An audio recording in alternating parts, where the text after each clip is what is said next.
Buenos días, amados hermanos. Que Dios les bendiga a cada uno de ustedes. Realmente es un privilegio muy grande estar en este lugar y poder compartirles la palabra de Dios. Y como siempre pienso, también es una responsabilidad enorme, porque un día le daremos cuenta a Dios no solo de lo que predicamos, sino que también de lo que aplicamos en nuestras propias vidas, lo que estamos predicando. Cuando preparo el mensaje, casi siempre estoy escribiendo hojas y hojas. Y muchas veces mi esposa ve ese proceso y se queda sorprendido por la cantidad de hojas que tengo. Porque está muy bueno eso, porque tengo en mente la palabra de Dios y estoy escribiendo en diferentes lugares conforme a lo que el Señor me va guiando. Y muchas veces no puedo evitar las lágrimas viendo en la palabra de Dios cómo Él nos consuela, cómo Él nos protege, cómo Él nos guía mientras peregrinamos por este mundo. Y creo que como predicador eso es un privilegio muy grande, estar sumergido en la palabra de Dios para conocerlo más y más a Él y dejarnos enseñar también por su palabra. Y luego enseñar a ustedes lo que Él nos ha enseñado. Así que, amados hermanos, vamos a continuar estudiando la palabra de Dios. En la primera carta del apóstol Pedro, les invito a que abran sus Biblias en la primera carta del apóstol Pedro. La semana pasada hemos visto, como dijo nuestro pastor, los versículos 1 y 2, donde nuestro pastor nos enseñó el contexto histórico de la carta y también nos enseñó la obra de la Trinidad en nuestra salvación. Así que hoy vamos a estudiar los versículos del 3 al 5. Leemos la palabra del Señor que dice así: Bendito sea el Dios y Padre de nuestro Señor Jesucristo, quien según su gran misericordia nos ha hecho nacer de nuevo a una esperanza viva, mediante la resurrección de Jesucristo de entre los muertos, para obtener una herencia incorruptible, inmaculada, y que no se marchitará, reservado en los cielos para ustedes. Mediante la fe ustedes son protegidos por el poder de Dios para la salvación que está preparada para ser revelada en el último tiempo. Oremos, amados hermanos. Padre, te damos gracias por tu palabra. Gracias, Señor, también que tú nos has traído a tu casa para poder reunirnos como una familia, como tus hijos, Señor. Te pido, Padre, que tu Santo Espíritu tome el control de este tiempo, Señor, de tu palabra, y que pueda obrar en nuestros corazones, Señor, y que nos pueda animar, exhortar, Señor. Te pido que me ayudes, Padre, a poder exponer tu palabra con claridad, con sencillez, Señor. Y te pido también que tú prepares el corazón de mis hermanos, Señor, para que puedan recibir tu palabra y ponerlo y aplicarlo en sus vidas. Tú sabes, Señor, la necesidad tan grande que tenemos, tu intervención, Señor. Te ruego que obres en cada uno de nosotros y que tú bendigas este tiempo, Señor, de la exposición de tu palabra. En el nombre de Cristo Jesús. Amén.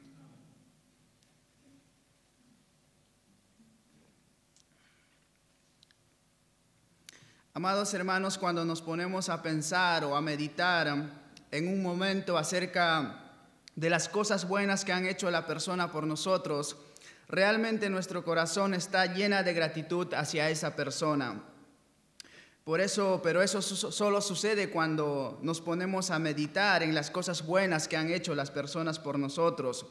Pero si nuestra mente está ocupada en otras cosas, nunca nos acordaremos y solo permanecerá en el olvido esas cosas buenas que han hecho las personas.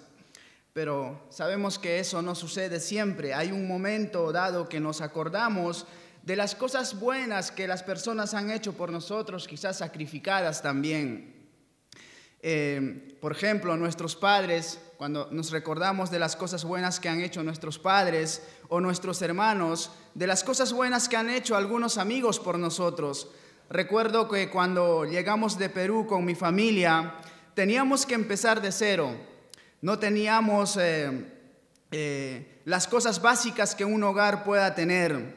Llegamos a la aventura, empecé trabajando en el kiosco, pero solo 4 horas, porque todos los demás horarios ya estaban ocupados. Así que después de haber cumplido las 4 horas en la mañana, en las tardes salía a la estación de Granbura a vender películas. Y realmente sucedían cosas maravillosas. Pero el más importante o el más sobresaliente fue cuando me encontré con un amigo que lo había conocido aproximadamente en el año 2012. Él era panadero, pero resulta que esta panadería en la cual él estaba trabajando estaba a punto de cerrar. No sé cuál fue la razón, pero quedaban pocos días para cerrar. Y mi amigo, juntamente con su esposa, habían tomado la decisión de irse a vivir a provincia. Y me dice: sé que ustedes recién han llegado de Perú y sé lo que es difícil empezar de nuevo, así que tengo algunas cosas para darte. Búscate un flete y avísame cuándo lo vas a pasar a buscar. Así que, hermanos, no lo pensé mucho. Enseguida me puse a buscar una movilidad y me fui para su casa. Y me regaló una cocina, algunas sillas, platos, ollas y muchas cosas para la cocina que realmente era lo que necesitábamos. Y cada vez que me acuerdo de lo que ellos han hecho por mí, mi corazón se llena de gratitud.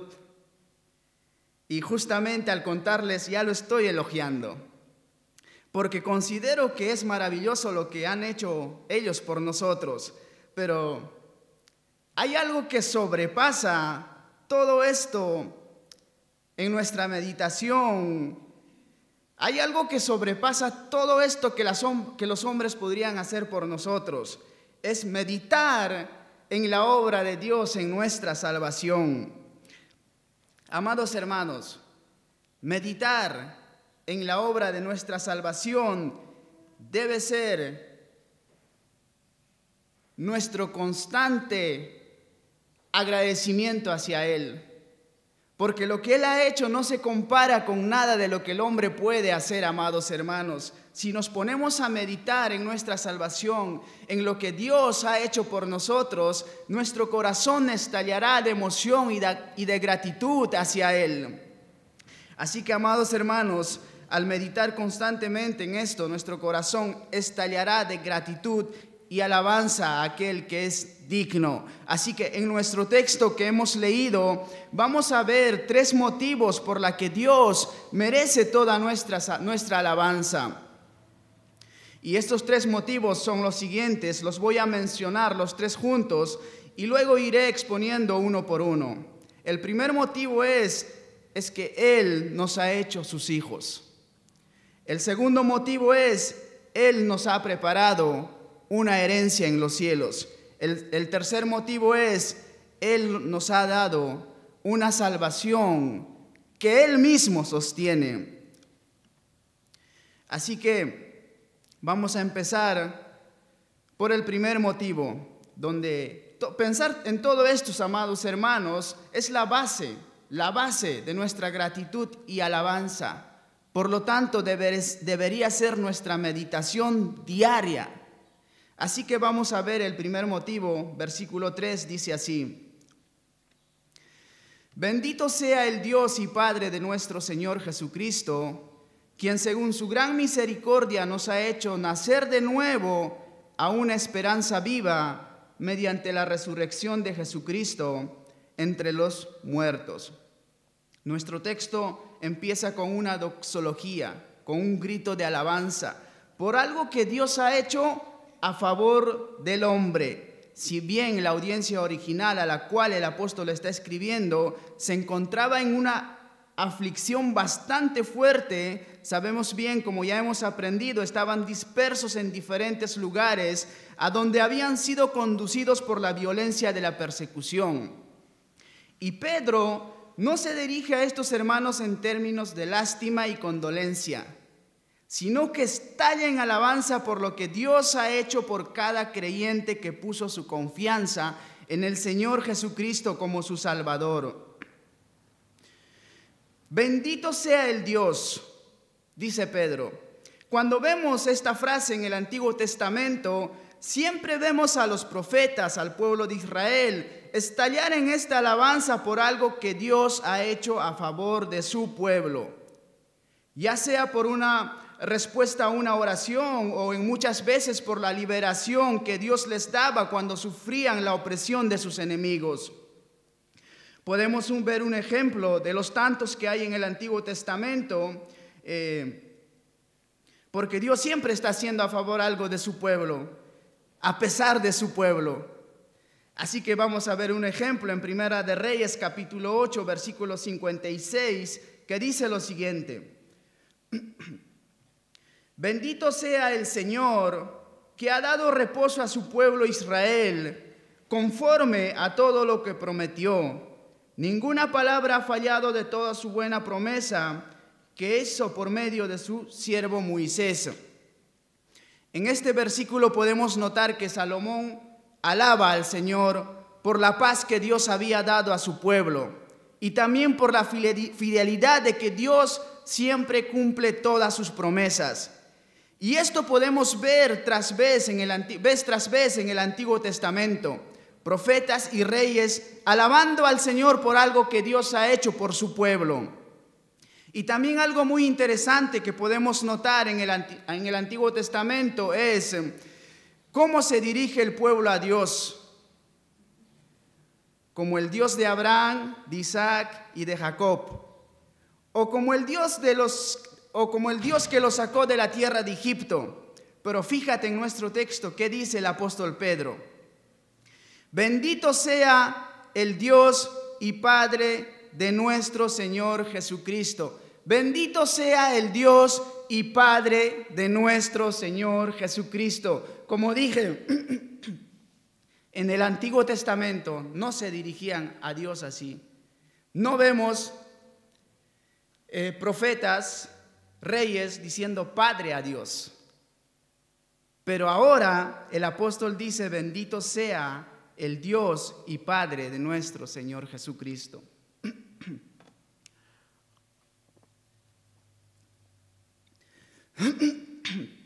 Y cuando dice aquí nuestro Señor Jesucristo, está indicando la deidad de Jesús y también su humanidad, donde la palabra Señor, como todos conocemos, es la palabra en griega kurios, que significa dueño, amo y soberano. Y sabemos que ese atributo únicamente le pertenece a Dios. Jesús es 100% Dios, pero también fue 100% hombre. La palabra Jesús significa el ungido, o el escogido, o el elegido. Y Christus en el griego significa Dios salva. Entonces, uniendo el significado de estas dos palabras, podemos decir que Jesucristo, el ungido o el elegido, vino para rescatar, para redimir a su pueblo de sus pecados. Y su pueblo somos nosotros. Y nosotros somos hombres. Y según la ley dada por Dios en Levítico 25:25, el que redime debe ser un pariente cercano. Por lo tanto, el redentor del hombre debe ser un hombre. Entonces Dios es hombre, 100% hombre. Jesús es 100% hombre y 100% Dios, porque nosotros somos hombres. Y la ley dice que para salvar, para redimir al hombre, tiene que ser un hombre también, un pariente cercano. Siempre me he preguntado eso, ¿por qué Jesús no vino en forma de Dios y ya está, ¿viste? Hizo todo fácil, pero no es así. Dios hace cumplir su ley a la perfección. El hombre necesita que lo redima alguien que es cercano, alguien que es hombre. Y por lo tanto nuestro Señor Jesucristo fue 100% hombre también. Y el autor de Hebreos dice lo siguiente en el capítulo 2 de su carta, versículo 11, así: porque tanto el que santifica como los que son santificados son todos de un Padre, por lo cual Él, hablando de Jesús, no se avergüenza de llamarlos hermanos. ¡Wow! Jesús nos llama hermanos. Y si Él es nuestro hermano, su Padre es nuestro Padre. Su Dios es nuestro Dios. Amados hermanos, Dios es nuestro Padre y nosotros somos sus hijos. Jesús dijo a María Magdalena las siguientes palabras después de su resurrección en el Evangelio de Juan, capítulo 20, versículo 17, así: suéltame, porque todavía no he subido al Padre, pero ve a mis hermanos y diles: subo a mi Padre y Padre de ustedes, a mi Dios y Dios de ustedes. Piensa en esto, amado hermano. Medita en esto. A causa de Jesucristo, Dios nos ha hecho sus hijos. Este es un motivo tremendo para que nuestro corazón estalle en alabanza hacia Dios, amados hermanos. Usted es el Hijo del Creador de los cielos y de la tierra, dueño de todas las cosas. Y esto no porque lo merecías, tampoco porque hayas hecho algo bueno para que Dios te acepte como hijo, en ninguna manera. No hicimos nada para merecer ser sus hijos de Dios, sino que es debido a su misericordia. Nuestro texto continúa: según su gran misericordia. Este regalo de Dios no se debe a ninguna virtud en nosotros mismos, es consecuencia de su gran misericordia. Efesios capítulo 2, versículo 4 y 5 dice lo siguiente: pero Dios, que es rico en misericordia, por causa del gran amor con que nos amó, aun cuando estábamos muertos en nuestros delitos, nos dio vida juntamente con Cristo. Por gracia ustedes han sido salvados. Estábamos muertos en nuestros pecados, sin poder hacer absolutamente nada, pero Dios, que es rico en misericordia, nos salvó no por obras de justicia que nosotros hubiéramos hecho, sino conforme a su misericordia, Él nos ha hecho sus hijos. Nuestro texto dice: quien según su gran misericordia nos ha hecho nacer de nuevo a una esperanza viva. Si bien el proceso de nuestra salvación comenzó con la elección soberana del Padre, y esto desde antes de la fundación del mundo, pero esta elección se hace evidente en los elegidos con el nuevo nacimiento. Jesús dijo a Nicodemo en el Evangelio de Juan, capítulo 3, versículo 3, lo siguiente: en verdad te digo que el que no nace de nuevo no puede ver el reino de Dios. En otras palabras, lo que Jesús está diciendo es que si no has nacido de nuevo, no eres hijo de Dios. Porque los hijos de Dios son los que van a entrar al reino de los cielos. Y no todas las personas del mundo son hijos de Dios. Todas las personas son la creación de Dios, pero solo los que han nacido de nuevo son llamados hijos de Dios. Y nuestro texto dice: nos ha hecho nacer de nuevo. Él nos ha hecho nacer de nuevo. O sea, es la obra de Dios nuestro nacimiento. No nacemos de nuevo cuando tomamos la decisión de cambiar nuestras vidas. No nacemos de nuevo cuando decimos que a partir de hoy voy a cambiar mi vida dejando el pasado atrás y empezar una nueva vida. No, ese no es el nuevo nacimiento. El nuevo nacimiento es la obra de Dios. Él nos ha hecho nacer, dice nuestro texto. No es cuando tú tomas la decisión y piensas que vas a empezar a vivir de una manera diferente y dices que ya nací de nuevo. No, eso no es el nuevo nacimiento. Él nos ha hecho nacer de nuevo. Es obra de Dios. Y creo que una pregunta natural a esto que yo me haría sería lo siguiente. Entonces, ¿cómo se lleva a cabo este nuevo nacimiento en la vida de las personas? Me siento en una silla sin hacer nada y espero que Dios me haga nacer de nuevo. Bueno, a esa pregunta nos va a responder el Evangelio de Juan, capítulo 1, versículo 12 y 13, que dice así.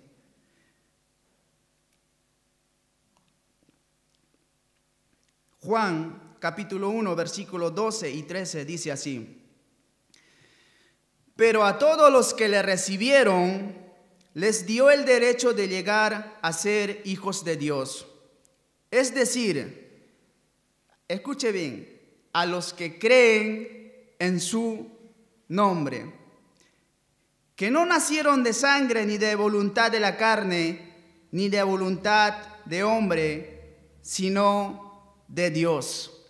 En este texto vemos claramente que aquellos que recibieron el derecho de ser hijos de Dios o aquellos que han nacido de nuevo, no son aquellos que están haciendo un montón de cosas para alcanzar esto, sino que son aquellos que creen en su nombre, aquellos que creen en el Evangelio. Y es exactamente lo que nuestro Señor Jesucristo le explica a Nicodemo cuando Nicodemo se siente confundido al escuchar a Jesús decir que es necesario nacer de nuevo, porque Nicodemo pensaba que necesitaba entrar al vientre de su madre nuevamente para nacer de nuevo, algo que era imposible.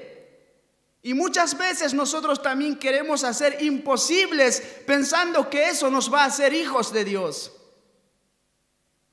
Jesús le explica a Nicodemo y a nosotros también este misterio de la siguiente manera. Juan 3:16, porque de tal manera amó Dios al mundo, que dio a su Hijo unigénito, para que todo aquel que cree en Él no se pierda, sino que tenga vida eterna. En un principio, cuando yo leía versículos separados, yo dije, Jesús no le explicó nada a Nicodemo. Pero después me di cuenta que este texto era uno solo con lo que Jesús estaba hablando con Nicodemo. Y Jesús sí le explicó cómo nacer de nuevo. Y acá le dice claramente, porque de tal manera amó Dios al mundo, que dio a su Hijo unigénito, para que todo aquel que cree en Él, no se pierda, sino que tenga vida eterna. Amados hermanos, nosotros estábamos muertos en nuestros pecados, pero Dios en su misericordia a través de su palabra nos hizo darnos cuenta de lo perdido que estábamos, donde su Espíritu nos dio convicción de nuestros pecados, la necesidad de un Salvador, y escuchamos el Evangelio donde creímos en lo que Dios ha hecho para hacernos sus hijos. Y desde ese momento nuestras vidas han cambiado por obra de Dios. De modo que si alguno está en Cristo, nueva criatura es. Las cosas viejas pasaron, ahora han sido hechas nuevas, dice Pablo. Ahora tenemos nuevos deseos, nuevos anhelos, nueva manera de vivir. Y no solo eso, ahora tenemos una esperanza viva de cara al futuro. Antes no teníamos esperanzas. Yo siempre me preguntaba, bueno, ¿cuál es la vida del hombre? Bueno, voy, trabajo, regreso a mi casa para hacer lo mismo el día siguiente y así sucesivamente hasta el día que me muera. Pero Dios nos ha dado una esperanza cuando creímos en su nombre. Ahora tengo una esperanza viva de cuál va a ser mi futuro. Y esta esperanza viva que tenemos todos los hijos de Dios está fundada en la resurrección de nuestro Señor Jesucristo entre los muertos. Puesto que nuestro Señor Jesucristo verdaderamente resucitó de entre los muertos, nosotros también tenemos la esperanza viva, segura, de que un día resucitaremos como Él, para vivir eternamente junto a Él. No es la totalidad de la vida este pedazo de tiempo que vivimos de este lado del mundo, No es así. Él nos ha hecho sus hijos y tenemos la promesa futura de estar con Él para siempre. Entonces, sumémonos al asombro y alabanza del apóstol Pedro. En Jesús hemos recibido una nueva vida. Somos una nueva creación. Dios ha hecho lo que para el hombre era imposible. Ha tomado vidas fracasadas en cuanto a la obediencia de la ley, miserables y reprochables como las nuestras, y nos ha convertido en sus hijos. Y nos ama con el mismo amor que ama a su Hijo unigénito. Por todo eso sea bendito el Dios y Padre de nuestro Señor Jesucristo, amados hermanos. Eres un hijo de Dios. Piensa, medita en eso. Que sea tu meditación constante lo que Dios ha hecho por ti. No por lo que tú te merecías o porque hayas hecho, sino Dios tuvo misericordia de ti y te ha hecho su hijo, te ha hecho nacer de nuevo para una esperanza viva. Que tu meditación constante sea eso. Piensa en eso y alaba y asómbrate de lo que el Señor ha hecho por ti.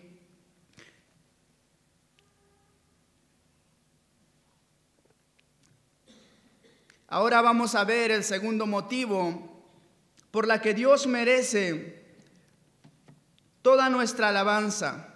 Vimos que el primero es que Él nos ha hecho sus hijos. Y el segundo motivo que vamos a ver es que Él nos ha preparado una herencia en los cielos. Versículo 4 dice así: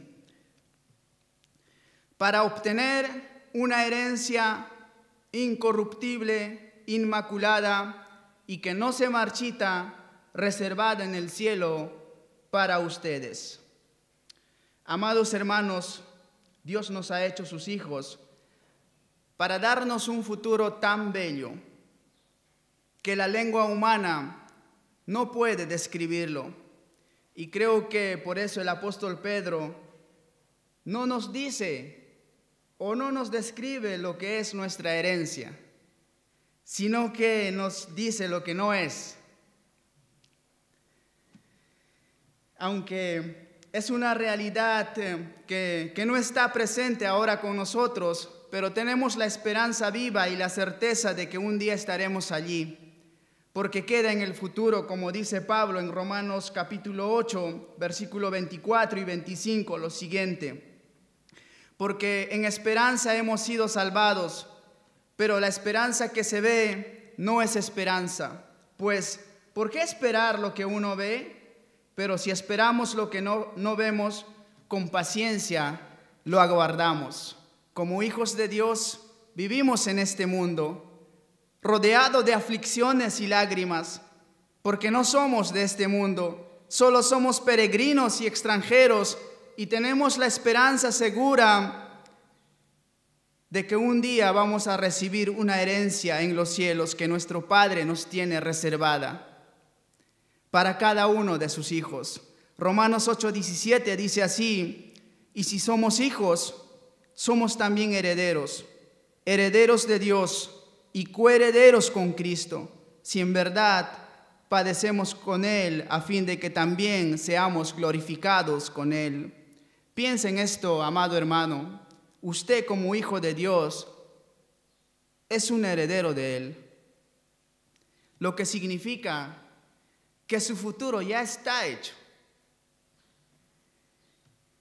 y que nada lo va a cambiar. El apóstol Pedro, como ya dije, encuentra imposible describir en términos positivos la herencia que nos espera por su gran valor. Solo puede describirlo con términos negativos y escoge estas tres palabras para describir lo que es nuestra herencia. En primer lugar, dice que es incorruptible, lo que significa que a diferencia de las cosas de este mundo, no caducará ni será destruido, sino que permanece para siempre. En segundo lugar, nos dice que es inmaculada, que indica que es pura moralmente. Y por último dice que no se marchitará. Esto quiere decir que a diferencia de las flores que se caen y que se secan, esta herencia es eterna y nunca pasará o dejará de existir. Por tanto, es mejor que cualquier recompensa de este mundo. Recordemos que los hermanos a la cual está escribiendo el apóstol Pedro están dispersos en diferentes lugares y han perdido sus hogares. Las cosas que tenían, y de muchos de ellos sus hogares, fueron destruidos por los enemigos. Y Pedro les dice a estos hermanos y a nosotros también que nos espera una herencia en los cielos que ninguna fuerza humana puede destruirlo. Y la garantía de eso es que Dios mismo es quien lo protege. Dice la última frase del versículo 4, reservada en los cielos para ustedes. ¿Viste cuando llamamos a un restaurante para reservar una mesa para tal hora? Bueno, cuando nos responde afirmativamente, nosotros nunca pensamos que el dueño del restaurante recién se va a poner a fabricar una mesa o a comprar una mesa para reservarnos. Creemos que la mesa ya está allí. Solo esperamos que esté libre a la hora que vamos a ocupar. Y eso es lo que pensamos siempre. La herencia que vamos a recibir no es que Dios esté preparando recién. Amados hermanos, Dios ya ha preparado una herencia para cada uno de sus hijos. Ya tienes una herencia que Dios ha reservado para ti en los cielos. Hebreos capítulo 11, versículo 16 dice lo siguiente: pero en realidad anhelan una patria mejor, es decir, la celestial, por lo cual Dios no se avergüenza de ser llamado Dios de ellos, pues les ha preparado una ciudad. Ya nos ha preparado una ciudad.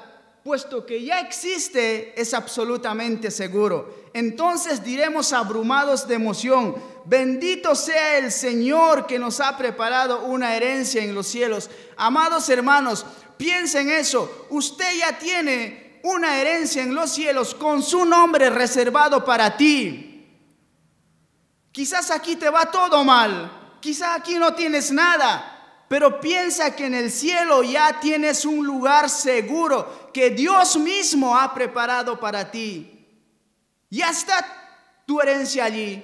Te está esperando a ti allí. Eso es lo que nuestro texto nos dice, que Dios ha reservado para aquellos que son sus hijos. Usted tiene una herencia que la lengua humana no puede describirlo, pero puedes estar seguro que es algo tan bello que tu imaginación no podría describirlo. Recuerdo cuando mi hijo falleció al poco tiempo, siempre pensábamos y hablábamos de lo que era el cielo. Y en la mesa nos sentábamos, imaginábamos qué estaba haciendo nuestro hijo allá en el cielo. Siempre decía, unas imaginaciones, pero eso no se compara nada con lo que realmente es nuestra herencia. Usted ya tiene, amados hermanos, una herencia en los cielos. Piense en eso. Cuando usted está pasando una prueba, una aflicción y ve que todo le sale mal, piensa que usted ya tiene su futuro hecho. Le espera una herencia. Que eso sea su constante meditación para darle toda la gloria y la alabanza a aquel que se merece. Ahora vamos a ver el tercer y último motivo por la que Dios merece toda nuestra alabanza. Es que Él nos ha dado una salvación que Él mismo sostiene. El versículo 5 de nuestro texto dice así: mediante la fe, ustedes son protegidos por el poder de Dios para la salvación que está preparada para ser revelada en el último tiempo. Mediante la fe, ustedes son protegidos por el poder de Dios. Con esta frase, el apóstol Pedro deja momentáneamente de contemplar el futuro y se vuelve al presente, a la cruda realidad actual de nuestras luchas, caídas, aflicciones. Nos ha animado con las promesas futuras que son ciertísimas y seguras, porque Dios es quien lo protege. Pero, ¿qué garantía hay de nosotros? ¿Qué garantía hay de que nosotros nos mantengamos fieles y sigamos el camino hasta entrar a la herencia? Porque estamos rodeados de tentaciones y muchas veces caemos y pecamos contra nuestro Salvador, donde muchas veces nos enfriamos espiritualmente y no hay oración, no hay lectura de la palabra de Dios. Y al ver nuestra condición de nuestra vida espiritual, nos afligimos, porque estamos llenos de dudas y los dedos acusadores de Satanás se levantan contra nosotros con argumentos que son reales, porque realmente hemos pecado. Y cuando nos miramos a nosotros mismos, somos un desastre. Y ante esta realidad, yo muchas veces me pregunté, ¿me mantendré firme hasta el final? Y tengo esta pregunta amarga hasta que miro la palabra de Dios, donde me dice, ánimo, la garantía de tu salvación no está en tus manos.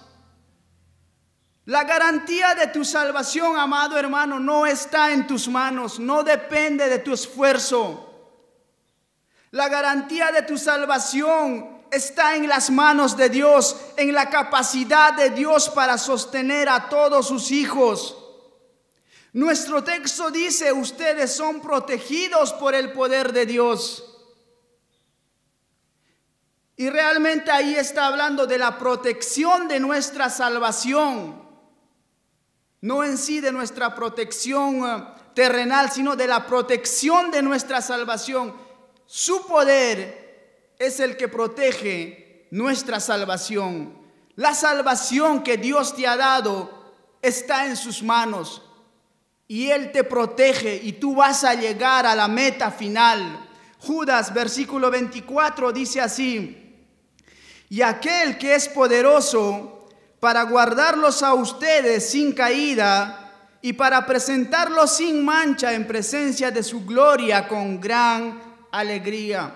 Por supuesto que aquí se refiere a la poderosa justicia de Cristo, que nos cubre de todas nuestras caídas y de todas nuestras manchas, para presentarnos en presencia del Señor como si hubiéramos vivido la vida de Cristo, aunque en esta vida clamamos juntamente con Pablo, miserable de mí, ¿quién me libertará de este cuerpo de muerte? Pero gracias a Dios por Jesucristo, Señor nuestro. Nosotros tenemos la certeza de que vamos a entrar en los cielos por la vida perfecta, por la justicia perfecta de Jesucristo. Es cierto que caemos, es cierto que pecamos todos los días, pero como hijos de Dios nos afligimos por esa condición y pedimos perdón, pero eso no implica que nosotros no vamos a llegar a la meta final.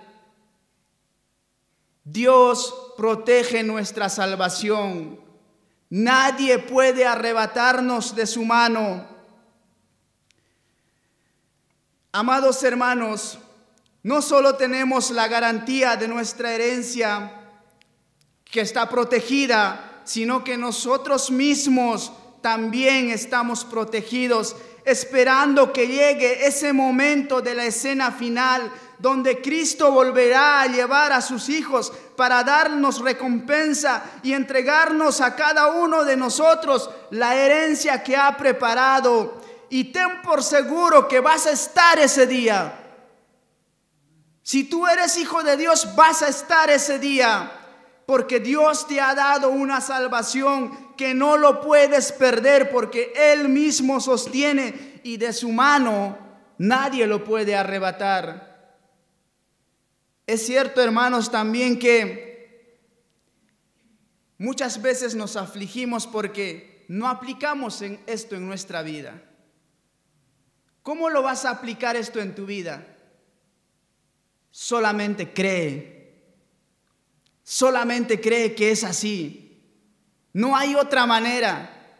El cristiano en este mundo vive por fe. ¿Sabes cuándo te vas a maravillar de todas estas verdades? Al creerle a Dios. Si tú te miras a ti, realmente te vas a deprimir. Te vas a deprimir. Pero si tú miras a Cristo, lo que Él dice en su palabra y como Él te ve, te vas a llenar de emoción. Él te ha dado una salvación que es tan segura, amado hermano, y cada uno de sus hijos va a estar allí. A ninguno de sus hijos Él perderá. Si usted ha nacido de nuevo, usted ha puesto su confianza en el Señor Jesucristo, tiene una herencia segura y usted para recibir esa herencia va a estar allí. Tenlo por seguro. Y pensar en esto, amados hermanos, nos debe a llenar de emoción. ¿Saben lo que somos? Qué grande Dios que ha hecho por cada uno de nosotros, amados hermanos.